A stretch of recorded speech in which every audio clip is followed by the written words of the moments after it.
تزال تصبح حسابات الجالية المغربية مكشوفة أمام ضرائب أوروبا، حقيقة الاتفاقيات الأربع التي أثارت الجدل. بقلم الأستاذة فاتحة شاطر. وقبل المتابعة لا تنسوا دعم القناة بالإعجاب والاشتراك وتفعيل زر الجرس.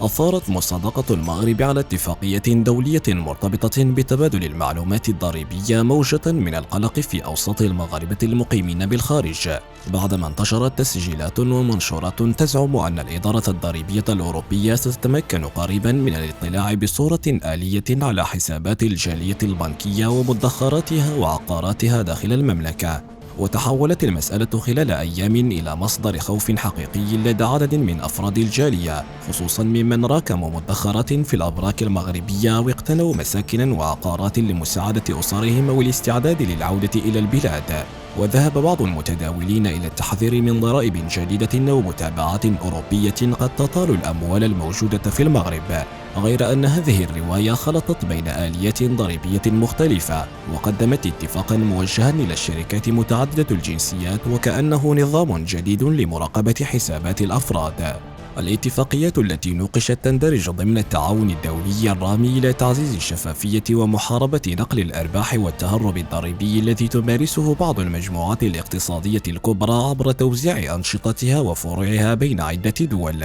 والهدف منها هو تمكين الإدارة الضريبية من تبادل تقارير مفصلة حول الأنشطة العالمية للشركات متعددة الجنسيات، بما يشمل حجم أرباحها والضرائب التي أدتها وعدد العاملين لديها والدول التي تمارس فيها نشاطها الاقتصادي الفعلي.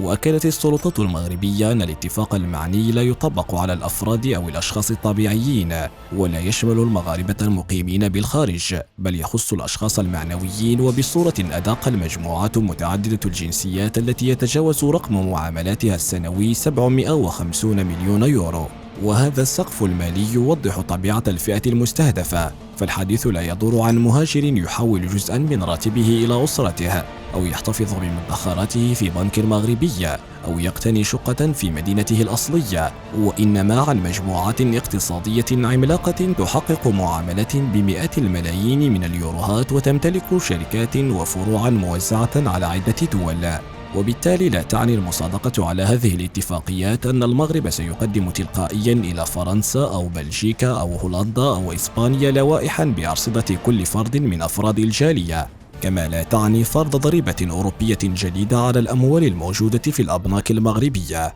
لكن من الضروري في الوقت نفسه عدم الانتقال من التهويل إلى طمأنة مطلقة وغير دقيقة، فالقول إن الاتفاقيات الحالية لا تشمل حسابات الأفراد لا يعني أن التحويلات المالية الشخصية لا تخضع لأي رقابة، أو أن الإقامة الضريبية في دولة أوروبية لا تترتب عليها التزامات قانونية، فكل دولة أوروبية تمتلك قوانينها الخاصة المتعلقة بالتصريح بالدخل والممتلكات ومحاربة غسل الأموال ومراقبة التحويلات الكبيرة أو غير الاعتيادية. وقد يطلب البنك من صاحبه تفسير مصدر مبلغ مالي أو تقديم وثائق مرتبطة بتحويل كبير، خصوصا عندما لا يتناسب المبلغ مع الدخل المعلن أو مع الحركة المعتادة للحساب. هذه المراقبة قد تتم وفق القانون الداخلي للدولة التي يقيم فيها الشخص وبصورة مستقلة عن الاتفاقيات الأربع موضوع الجدل، كما أن وجود أموال أو عقارات في المغرب لا يعفي المقيم في أوروبا من احترام التزاماته الضريبية في بلد إقامتها متى كانت قوانين ذلك البلد تلزمه بالتصريح بها. لذلك فإن المشكلة ليست في مجرد إرسال المال إلى المغرب والاحتفاظ بمدخرات مشروعة فيها، وإنما قد تبدأ عندما يعجز الشخص عن إثبات مصدر الأموال، أو يخفي دخلا خاضعا للتصريح، أو يقدم معلومات غير صحيحة إلى الإدارة الضريبية في دولة إقامتها. أما الأموال الناتجة عن رواتب ومداخيل قانونية ومصرح بها، والتي يمكن إثبات مصدرها بكشوفات الأجور والحسابات البنكية وعقود البيع أو الإرث وغيرها من الوثائق، فلا تتحول إلى أموال مشبوهة لمجرد تحويلها إلى المغرب. ومن الأفضل لأفراد الجالية الاحتفاظ بكشوفات الحساب ووثائق الدخل وعقود شراء العقارات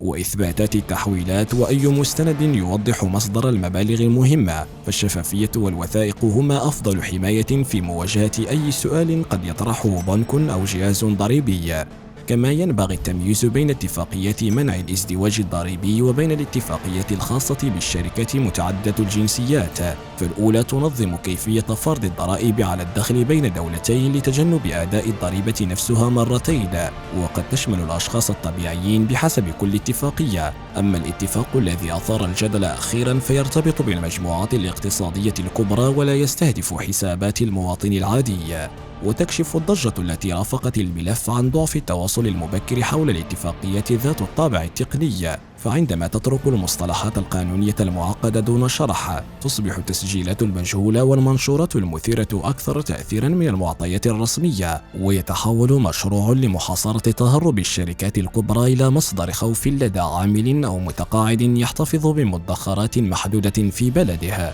الخلاصة أن الاتفاقيات موضوع الجدل لا تمنح السلطات الأوروبية حق الاطلاع الآلي على الحسابات الشخصية لكل مغربي مقيم بالخارج، ولا تستهدف مدخرات الجالية أو تحويلاتها العائلية، بل ترتبط بالمجموعات متعددة الجنسيات التي يتجاوز رقم معاملاتها السنوي 750 مليون يورو. لكن الجالية تظل مطالبة باحترام قوانين الإقامة الضريبية والتصريح المعمول بها في الدول الأوروبية، وبإثبات مصدر التحويلات والأموال المهمة عند الحاجة. فالطمأنة الحقيقية لا تقوم على القول إن الحسابات لا تخضع لأي قانون، بل على توضيح الفرق بين اتفاق يستهدف الشركات العملاقة وبين الرقابة المالية العادية التي تطبقها كل دولة على المقيمين فوق أراضيها.